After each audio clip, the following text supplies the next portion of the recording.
What do you do when it feels like your spiritual life is crumbling? When trusted leaders fail, doubts rise, grief hits, and you don't know what to believe in anymore? In her new book, Someone to Believe In, embracing the Saviour who stays the same when everything else changes, author and Bible teacher Courtney Reisig helps us to see Jesus' unshakable character. If you're not sure whether you believe in Jesus yet, or if your faith feels unsteady in the face of grieving, burnout, or disillusionment, this book invites you to encounter Jesus as the one who is the same yesterday, today, and forever. Get your copy of Someone to Believe In today at someonetobelievein.com.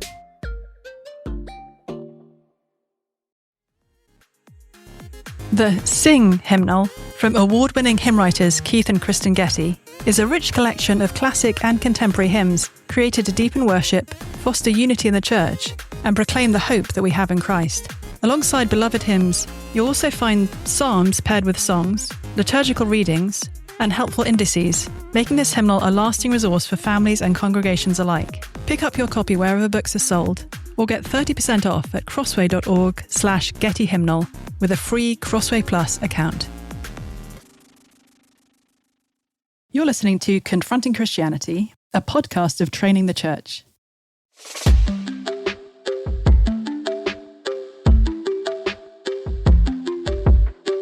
There are all sorts of ways in which actually the things the Bible was telling us 2,000 years ago are borne out by the findings of modern psychology, including the goodness of going to church every week. But if I'm going to faithfully articulate my position, I can't articulate a non-evolutionary view of the human person by looking at the evolutionary view and being like, they're all just people who think we came from monkeys. It's not going to hold up. It's fine to acknowledge when we don't know. And I think it's an opportunity for us to kind of field our whole team as Christians.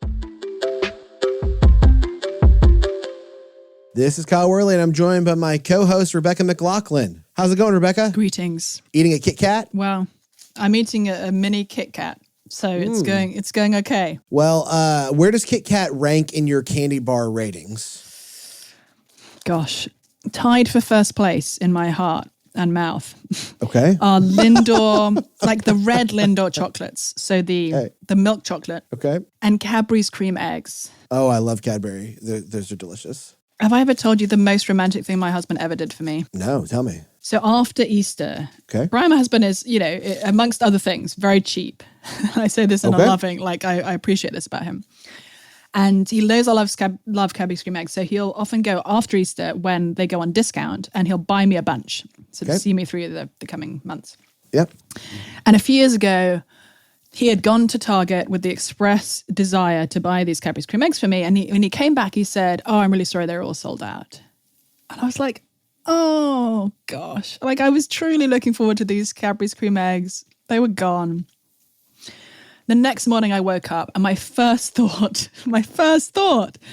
was, oh, I'm sad I'm not going to have a Cadbury's cream egg today.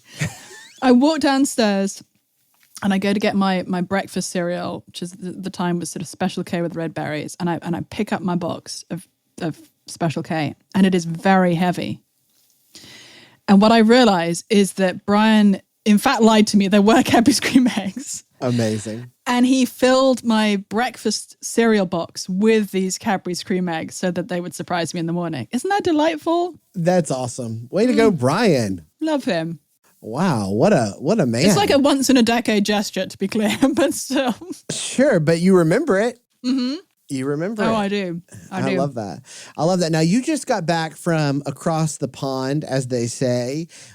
Is it still, it's across the pond geographically for you, but in your heart of hearts, does it feel like across the pond, or does it feel like when you go to the UK, you're like, yes, I've returned home, and life over here is across the pond? Do you know, that's a really good question, because for actually many years after we moved to Cambridge, Massachusetts, I felt like it didn't feel like home here, to be honest. Mm-hmm. And a lot of that was because Cambridge is a very transient town. And Sure. so I'd make friends every year and then they'd leave. And then I'd make friends and then they'd leave. And I thought, one day I'm going to age out of this. Please let me age out of this. I hate this so much. And now as I come home, there are definitely senses in which I feel very at home in England. And I have a beloved family in England as well, and beloved friends. But it's really nice that now I truly feel like this strange country, or the tiny corner in this strange country in which I live, feels like home, because not only is my immediate sort of family, my husband and my kids here, but my extended church family, and neighbors, and there are so many ways in which it does feel like home. So I feel profoundly thankful for that. I love that. Now, you were over there doing some talks. Where were you speaking at? And I have a hard time even formulating this word, but I was speaking at Oxford, which I don't know what the equivalent rivalry, like think of whatever college you went to. Okay. Think of the college that your college most hated. Sure. And that is me in Oxford, because I was at Cambridge for 7 years. So we call Oxford the other place. Okay. Apparently they call Cambridge that as well. Yeah. You really call it the other place, or you're substituting that in for a really nasty place? No. Okay. We literally call, like, it's reciprocal. Okay. People at Cambridge call Oxford the other place, and likewise. Okay. All right. So, but what were your talks? You didn't go there and give talks about how junky Oxford is, did you? No, I wish I could have done. No, I talked on a few entirely non-controversial topics, as is my way. Like, well, let me see if I can remember them in order.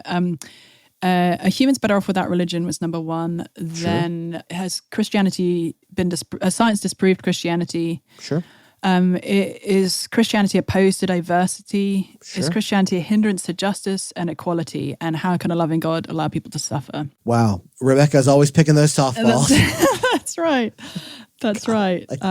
Well, okay. So you left your home, you left your precious kiddos, you left precious Cadbury giving Brian, and you went to England to give talks about big ideas.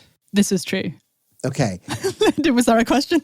I'm getting there. I just paused for a dramatic effect. Just verifying. Okay. So ideas matter to you, yes or no? Absolutely. Okay. You did. Now the audience may not know this, but you did your PhD in what? Well, apparently you don't know it either. No, I do know. I'm hosting an episode of this podcast. I'm playing the part of the audience right now. Listen carefully. I did my PhD on prisons in Shakespeare. Prisons in Shakespeare. Okay. You spent a number of years in graduate education. I'm sure somebody, either you or the college or your parents or someone, spent some money. You've written how many books now? I think I'm on number 10. 10 books. You've spoken at many places. You run a podcast. You believe ideas matter. And you've really given a significant amount of your life to thinking and then like putting those thoughts down so other people can think. When we think about big ideas, I think that right now we're in a time, and again, I can only speak from like what life is like in the global West. I know that maybe some people in our global audience hate that I caveat that. I want you to always know I do that so that I'm not out there speaking for the global East and the global South. Yeah. I want to hear from the voices in those places telling me what life is like there. I don't want to tell you what life is like in the global East where I do not live, minister, write, think, practice my faith. So that's why I do it. Is just to acknowledge where I'm at and to acknowledge Rebecca and I are not subject matter experts on the global experience of all people. But Agreed. We're in the global West. And I feel like we're in a moment right now where there are two temptations. One, ideas are insignificant. Just live. It's almost a kind of like, whether it's spiritualized or not, it's either a hedonism or an agnosticism where it's just kind of like, just live your life, do your thing.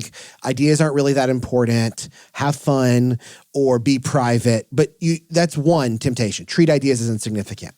The second is treat every topic, every question like it is a battleground and there's only one winner and everyone else is a bloody loser. Like those are the ditches on either side of conversations right now.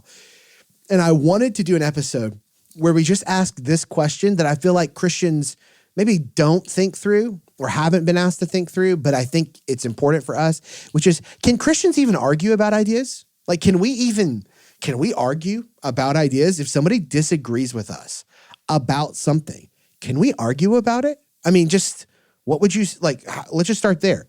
Can we argue ideas as Christians? Yes, but Okay. when we say the word argue, that can mean a whole lot of different things. Let's talk about it. A kid could say, my parents were arguing last night. Typically what they mean is not, my parents were having a reasoned discussion about an interesting idea. Typically what they mean is, my parents were having a massive fight that was incredibly destructive and upsetting for all of us. Yep. And Christians, the way that Christians engage in arguments about ideas or disagree, like attempted persuasion on topics about which we disagree, would be a kind of long, rambling way of kind of recasting that word of arguing. I think it matters profoundly how we argue.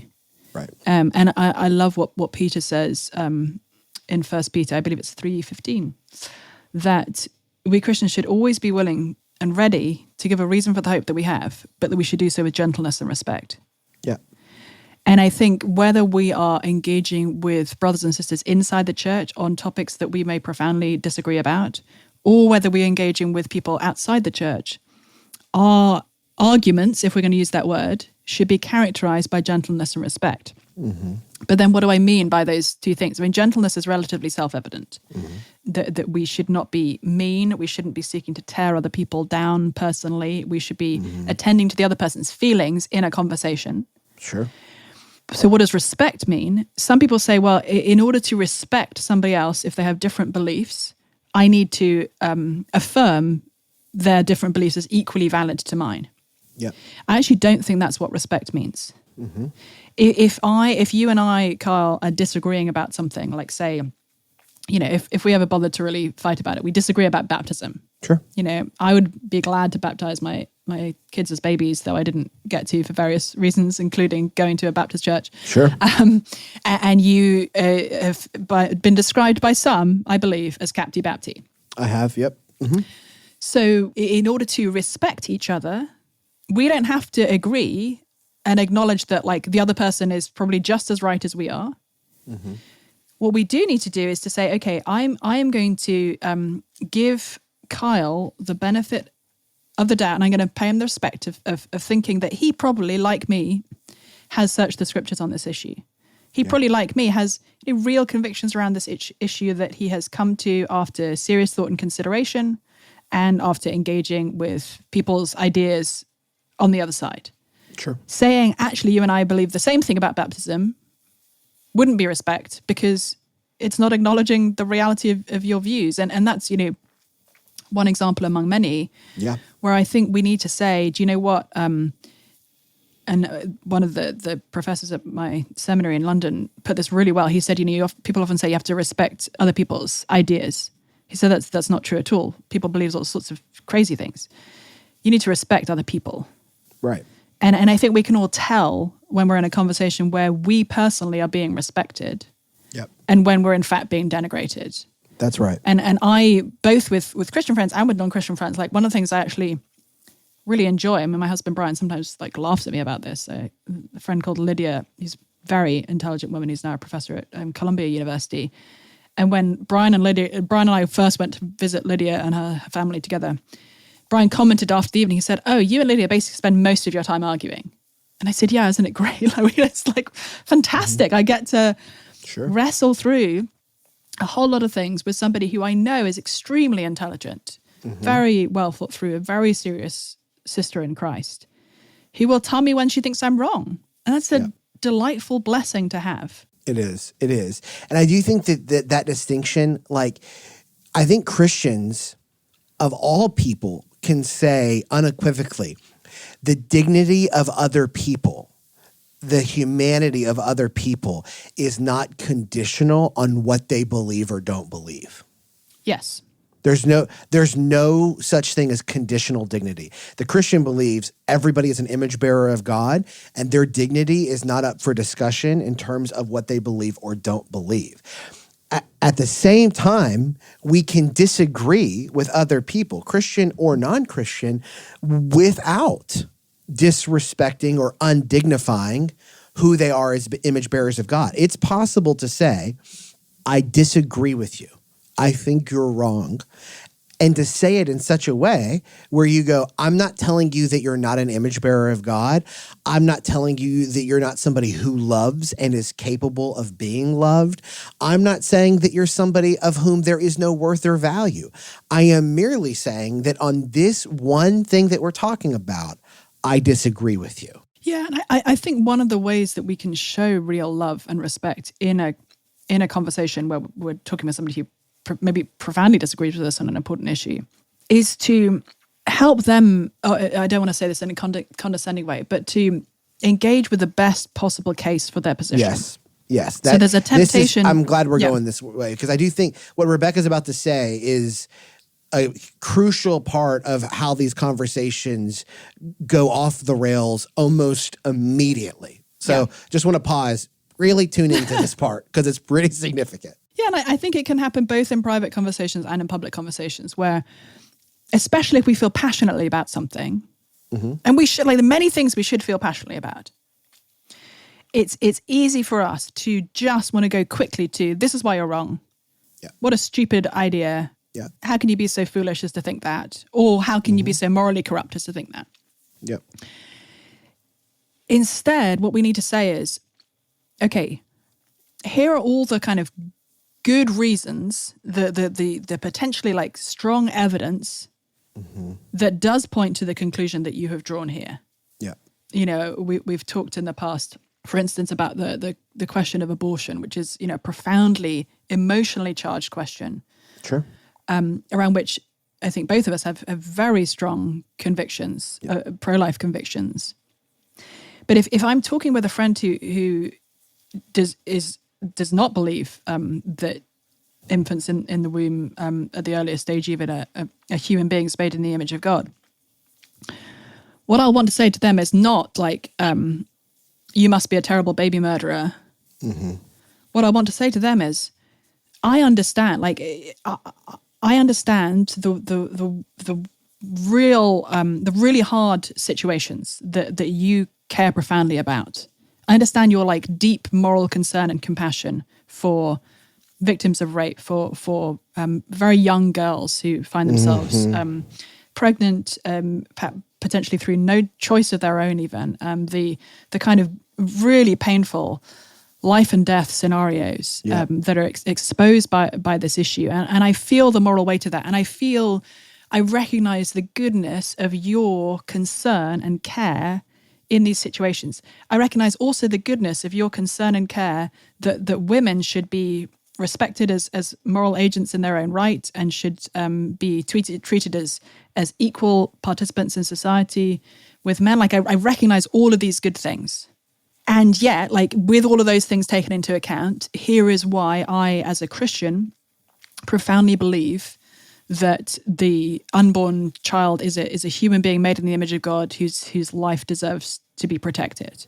Right. But I need to recognize those things first, not because this is an agree to disagree issue, not because this is an issue where there's like, you know, where I don't think there's like a clear answer, but because I need to understand the other person has come to their conclusion, most likely also after serious consideration and with some sort of strongly held moral convictions, at least some of which I can come alongside them in and say, yes, that is a good moral conviction to have.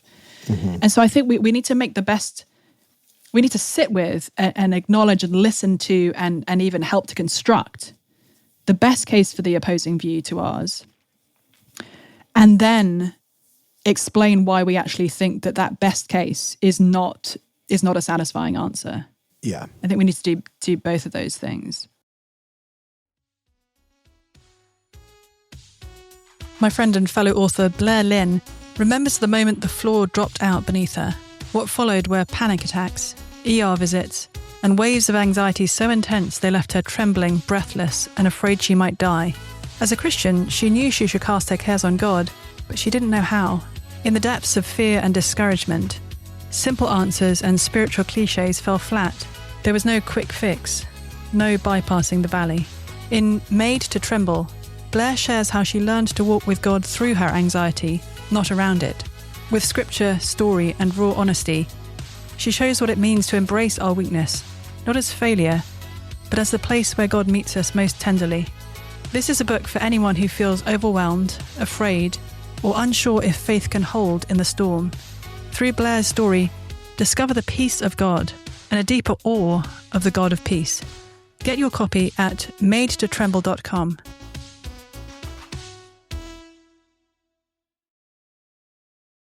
I think that one of the temptations for well-meaning Christians in these conversations is to kind of lead with the prophet's edge of just like, I have to call the thing what it is. And that's, there are times when we have to call a thing what it is. And that's a part of a respect for the other person of going like, listen, it's wrong for me to not call this thing what it actually is and to acknowledge that we do not agree about it. Mm-hmm. There are also times when we need to just hold off a little bit and just listen a little while longer. And that's with conversations with other Christians. It's conversations with non-Christians. Ask thoughtful questions. I don't know whether it was Tim Keller or Will Edgar. It was one of those guys in a classroom I was in 10 years ago who said, I am not ready to move forward in responding or broaching or talking through the area of disagreement until I can state my conversation partner's position in such a way where they would go, yes. Yeah, it's definitely something Tim Keller does say. Maybe Bill Edgar as well, yeah. That's what I believe and why I believe it. Yeah. And that was such a helpful moment for me because it is so easy. It's easier now than it's ever been to just go, let me just castigate this person for a position that I kind of loosely, maybe murkily, possibly think they hold. Yeah. And when we do that, I think it's important to acknowledge it cheapens our position. And I do think it's one of the areas where we fall into in conversation, particularly online, but anywhere else as well. We cheapen our position if we have to hold it against the weakest form of a position that somebody doesn't hold. Yeah. Because real conversation partners, I'm not talking about bad faith actors. Bad faith actors are bad faith actors. And it doesn't, like Proverbs says, answer a fool according to their folly, and then says, don't answer a fool according to their folly. Why does it say both? Because Proverbs isn't giving you moral imperatives. It's giving you wise instruction and trusting that sometimes you'll go, not going to deal with it. It's like, this is not a fool that I'm going to answer according to their folly. This is a fool I'm going to answer according to their folly.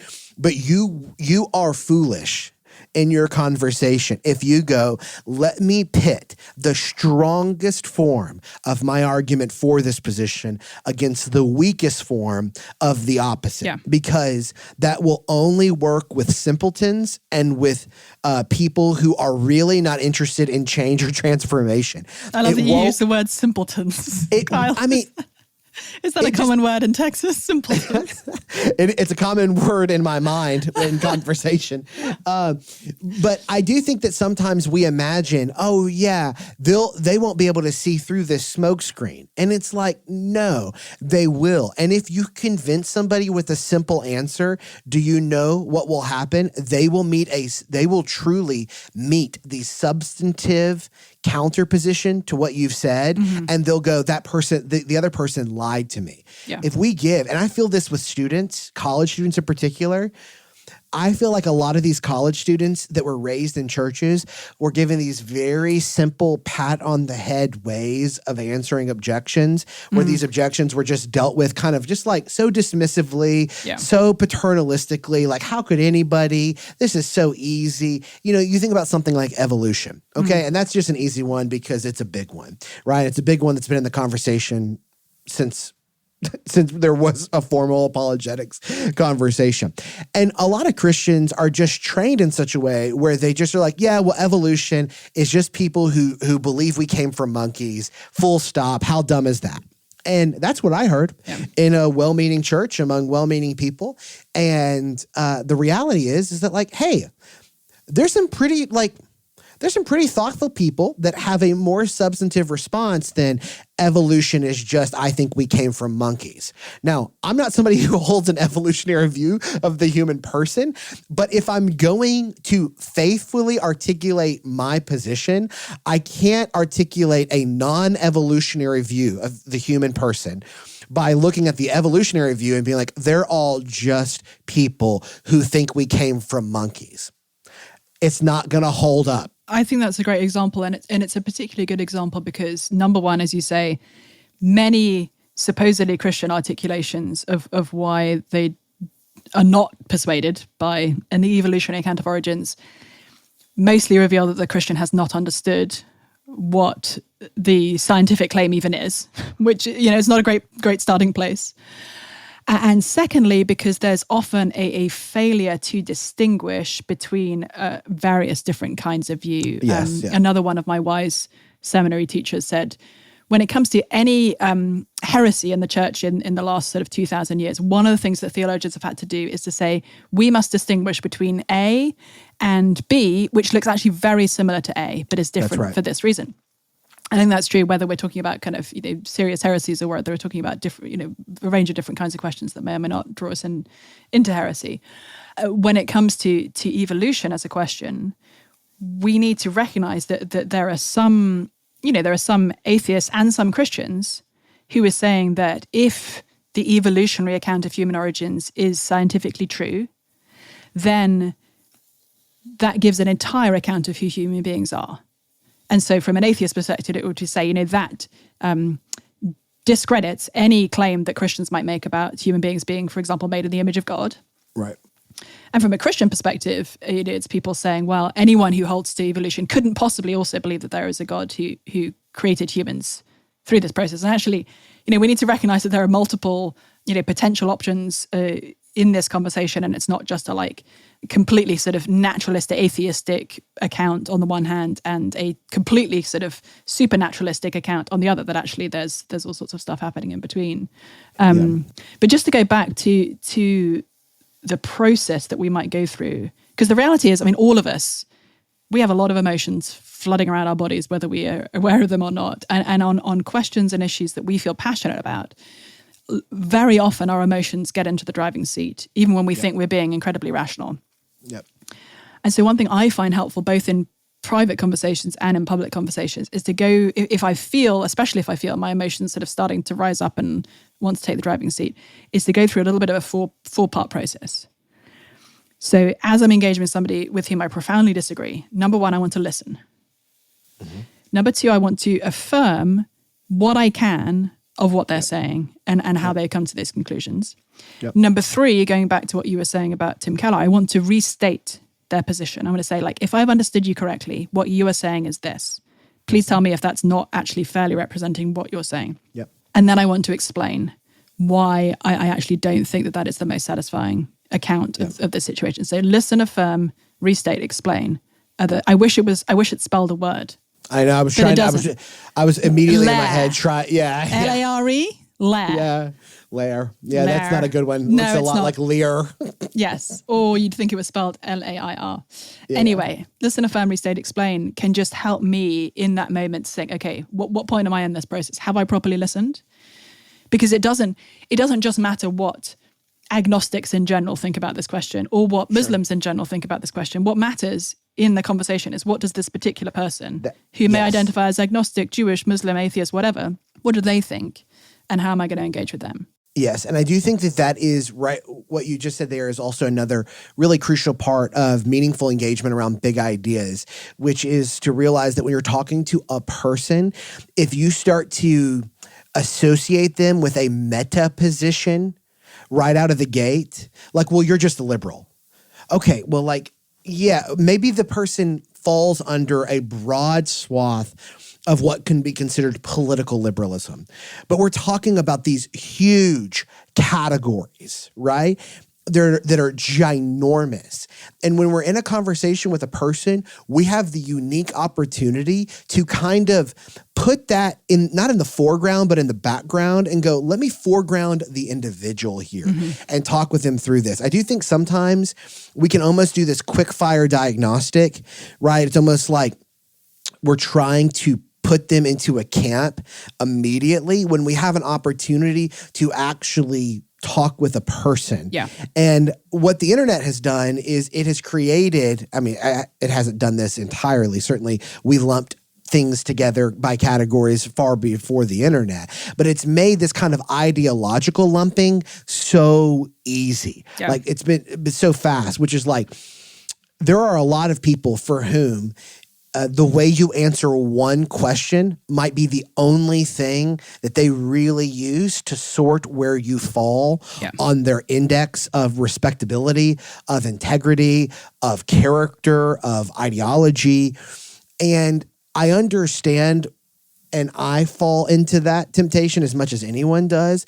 But when we are talking with a person, we have a responsibility in that conversation to give them the space to go, I don't want to assume that the way you answer this question will give me a determination for how you would answer every question. Right. And so I would encourage you, if you've been in a long relationship with somebody and you've kind of like categorize them or lump them into an ideological school of thought to where you now have like a script that runs in your conversations where you've just stopped kind of engaging and being curious and thoughtful because you've already kind of decided this is how they think about all things. I'd really encourage you to call that into question, because you might be surprised to find out that the script you have for how they might respond to every question that you could possibly ask them isn't actually accurate. Yeah. I mean, the word liberal is an interesting one at the moment, because it seems that it is often being used by people who might consider themselves to be religious conservatives to discredit anyone who is challenging any of the ways in which they're thinking. Yeah. So, for instance, I mean, I have various times been accused of, because that's definitely the spirit in which it's done, accused of being liberal because I'm not infrequently talk about questions of race and the injustice towards Black Americans in America's history. And because people have typically heard those conversations from what they perceive to at least be a liberal direction, they then, would want to categorize me as a liberal. Honestly, most of my friends who are actual liberals, like proper liberal folk, would laugh out loud at the idea that this, pro-life person who believes in Christian marriage being male-female and who, there are so many ways in which I actually would disqualify myself in the eyes of any of my liberal friends from membership of that group. But because often it is just a kind of lazy response to anyone whose ideas you might not want to hear, actually, that can become kind of knee-jerk. I think just to, you began this conversation was asking me about my time in Oxford, and much as I, hate to bring up the other place again, I had one of the interesting experiences I had there was after I think the first talk I gave, a couple of students came up to chat. One who was a science student, one was a philosophy student, and both of them had a lot of questions. They evidently didn't think that my answers were at all kind of satisfying to them. And the philosophy student in particular, I gave him a copy of my book, Confronting Christianity, and he said he'd sort of skim read it for the pieces he was interested in, and very quickly, definitely wanted to tell me why I was wrong, which is fine.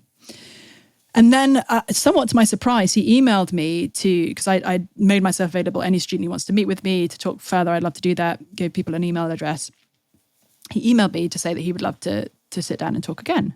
And I thought, that's interesting, because I would have thought from our first interaction, my assumption was he had thoroughly dismissed me as somebody who didn't know what they were talking about. Yep. But I thought, do you know what?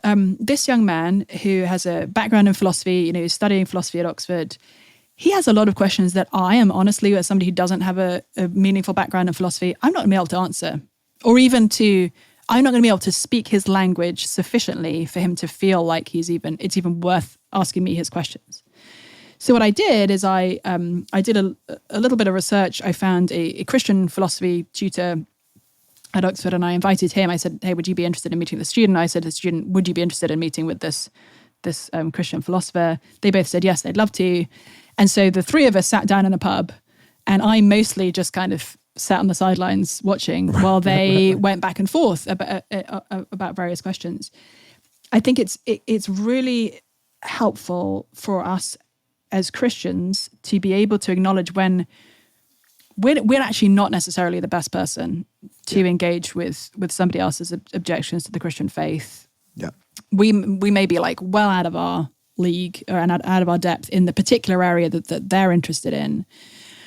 And we may need to find somebody who actually, shares our faith in Jesus, but has a much better background in that. And so I think it's fine to acknowledge when we don't know. And I think it's an opportunity for us to kind of field our whole team as Christians to say, I don't know the answer to that question. And honestly, I probably wouldn't even have the background to give you a satisfying answer, even if I sat down and read some books. But I would love to connect you with somebody who might know more. And I think that there are opportunities we can have in our lives to do that in a whole range of ways. It may be that somebody doesn't have the right academic background. It may be that they don't have the right kind of personal experience background to really relate to somebody. And, I might say to somebody, I have never been through what you've been through. And I really understand how that's shaping your view of the Christian faith. Would you be interested in meeting my friend so-and-so who actually has had more similar experiences? Would you be interested in talking with them? Yep. So there are ways in which we can kind of bring others into conversations that we may not be in the best position to have ourselves. Yeah, no, I understand that. The whole time you were telling that story, think about that. I was thinking about in my own life, a unique situation that I found myself in when we were just launching Mosaic Church here in Richardson. I encountered a guy who just wandered in to a membership class that we were running, just wandered into it, and he was a black guy, and he was talking about. He was talking a lot about how black people are the true Israelites. They're the true children of Abraham. And I was like, my head was spinning. I never heard anything he was talking about. And I was trying to engage with him. And the whole time he was like, well, you wouldn't possibly understand this. You're part of the white devil, the white oppressor. I was like, whoa, okay, I am out of my depth here. But I'm just trying to engage compassionately. And I mean, he was a really smart guy, very articulate. And so we're having these conversations together. So I'm debriefing with some of my black pastor friends, okay, pastoring predominantly black communities. Yep. And I'm telling them about this story. And they go, oh, yeah. Oh, yeah. They're like, hey, listen, that's not your mission. Right. You need to connect one of us. You're not going to be very effective at meaningfully engaging black Hebrew Israelites, which turns out that's what this guy was a part of. Very much so, I did not know anything about it. It was my first experience. And I was planning to do let's follow up and we'll do coffee. I'm doing what I know to do. And my friends were like, no, this is, give me his number. We'll talk with them, but this is not going to be your conversation to be in.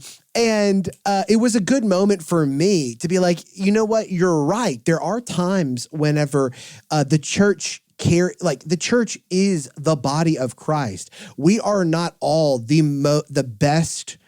Paul was uniquely situated for the Gentile mission in the way that Peter was not. Peter still participated when God presented providential opportunities, but he did not have the same calling that Paul did. That is just clear. And it's okay sometimes for us to be in a situation where we're like, I am maybe not the best person to address this, but I know somebody who could be helpful here. Mm-hmm. And let's go to them together. Let's think through that. You don't have to be I think sometimes Christians see themselves as I've got to give an answer for the hope that is within me means that every question that comes up, I've got the ready-made answer. It's sitting in my spiritual Tupperware box and I can pull it out and it's still fresh and it always tastes good and it's palatable. And that's not the case. Sometimes you just go, I'm not so sure about that either. Let's explore it together. Yeah. Or let's go talk with somebody who maybe could talk about this with more substance. And that's an important part of the conversation as well. So what do you feel like, Rebecca? What do you feel like what do you think right now is the conversation that Christians have the best opportunity to disagree well with the dominant cultural narrative? Which is one that particularly right now you feel like we've got everything we need to disagree well with this particular objection, accusation, or cultural narrative. We've got all of the right framework and infrastructure. Don't abandon your birthright. As a Christian, just use what we have with this conversation. Gosh, I basically feel that about every single Every single sort of apologetic issue that if only we realized what we had, we would be in an extraordinarily strong position. I mean, science is one of them, and this episode isn't about science, but I think we actually have a very strong case there. Not a case that pulls us away from science, but a case for saying actually a Christian understanding of the world gives the best foundation for modern science. Yeah. I think when it comes to what leads to human thriving, it's so interesting. I was talking with my 12-year-old yesterday who's in middle school, and all around her are kids who have been told what you need to do is look into yourself, figure out your own unique identity, and pursue that at all costs. Like that's where your ultimate fulfillment is going to be found. Find out who you are, make sure everybody else acknowledges what that is, and go from there. Right. And instead, like by contrast, I'm raising my kids to believe that they are beautiful human beings made in the image of God, who are also profoundly corrupted by sin. Right. And who desperately need Jesus' forgiveness.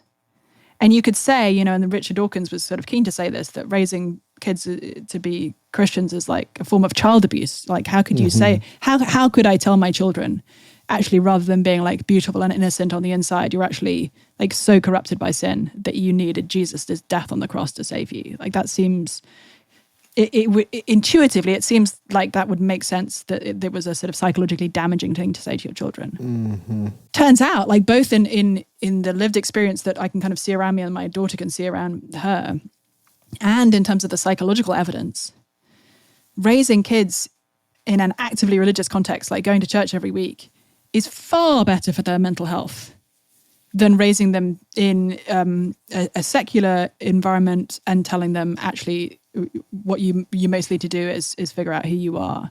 And that is destroying a generation of young people today who are unraveling. Because when I look inside of me, what I find there isn't that unique and isn't that interesting. But if I just kind of keep the spotlight on my own self, it's deadening. If I pursue my own happiness, I end up profoundly miserable. But if instead I recognize, no, I'm not the center of the universe. There is a God who is, and orienting myself around him, even when it means saying no to my desires and no to what feels sort of instinctive to me in various ways, and living for the sake of others primarily rather than for my own fulfillment, that turns out to be the path to psychological flourishing for humans. Yeah. So that's an area where I think Christian, like biblical ethics and the kinds of counterintuitive calls that the Bible makes upon us turn out to be borne out by the discoveries of modern psychology, which has found, shock horror, that being more concerned to serve others than yourself turns out to be for your good psychologically. That giving does turn out to be more blessed than receiving, even sort of financially. That living with a kind of individualistic mindset, it turns out to be less conducive to human flourishing than having a kind of a strong sense of community and responsibility towards those in our community. Turns out that living according to Christian sexual ethics is profoundly good for us, and having multiple like serial sexual partners for humans in general, and in fact especially for women, turns out to be profoundly negative in terms of its psychological consequences for us. So there are all sorts of ways in which actually the things the Bible was telling us 2,000 years ago are borne out by the findings of modern psychology, including the goodness of going to church every week. Yep. That's a good one. I think for me, and I know that we've talked about this before, it's the questions around injustice.